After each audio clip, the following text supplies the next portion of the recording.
Untuk mengerjakan soal seperti ini, kita bisa menyederhanakannya terlebih dahulu. Misalnya kita panggil ini adalah titik C, titik D, lalu ini titik E, dan ini adalah titik F, dan ini adalah titik G. Nah, ini akan mempermudah pengerjaan kita untuk membuatnya. Jadi kita buat rangkaiannya dari dalam dulu kita hitung. Jadi dari yang paling dalam misalnya ini kan disajikan. Nah, sebelumnya kita harus tahu cara menghitung hambatan total yang secara seri ataupun yang paralel. Jadi hambatan seri, R seri itu sama dengan R1 tambah R2 tambah dan seterusnya. Jadi kita hanya menjumlahkan hambatannya. Sedangkan untuk paralel, dia bentuknya seperti ini. L paralel sama dengan 1/R1 tambah 1/R2 dan seterusnya. Seperti itu cara menghitungnya. Jadi pertama kita hitung dulu yang bagian ini yang sudah dilingkari. Karena dia itu bentukannya seri, bisa dilihat dengan dia itu hanya tersambung seperti ini oleh kawat yang lurus, tidak ada cabangnya, maka kita hitung dulu. Misalnya kita panggil ini adalah RP1, maksud saya RS1 karena dia seri.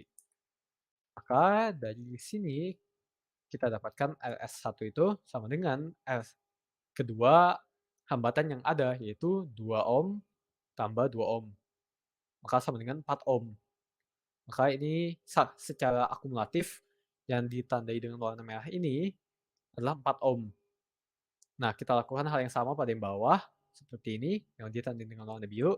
Kita gunakan rumus lagi, misalnya kita sebut dia RS2 atau seri 2. Maka RS2 sama dengan hambatan yang ada di situ yaitu 2 ohm. Jadi kita jumlahkan 2 ohm tambah 2 ohm juga. Maka ini sama dengan 4 ohm. Maka yang biru juga nilainya adalah 4 ohm.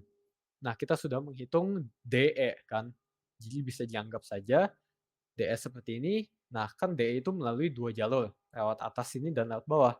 Nah, jika memiliki 2 jalur seperti itu yang kita panggil dengan paralel.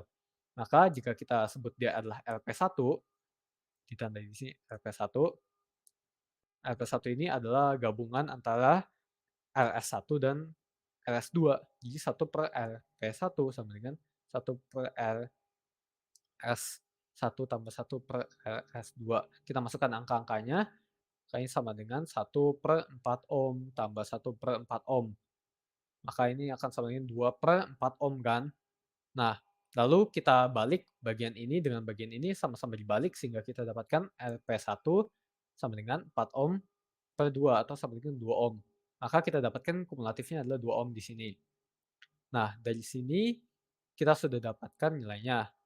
Nah, berikutnya dari sini kita bisa menserikan dengan yang 6 ohm di sini.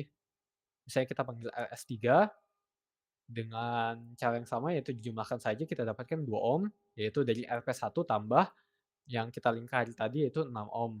Maka secara kumulatif dia menjadi 8 ohm. Nah, kita sudah dapatkan dari C ke E.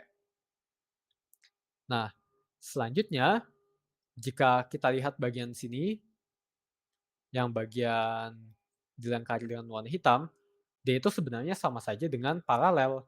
Jadi F ini bisa kita geser sebenarnya ke arah kanan, sehingga dia itu menjadi seperti ini.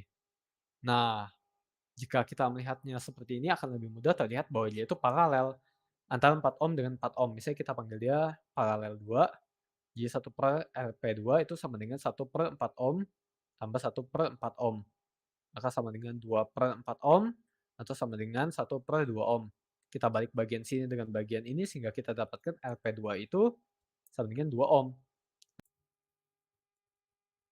Nah, LP2 itu kan dari E ke G. Nih, ditandai dengan warna biru saja biar lebih jelas. Seperti ini. Nah, E ke G ini sebenarnya seri dengan C ke E kan. Dan C ke E itu adalah RS3 tadi, yaitu 8 ohm. Maka kita bisa jumlahkan, yaitu RS4 kita sebutkannya, yaitu sama dengan 2 ohm tambah 8 ohm. Sama dengan 10 ohm.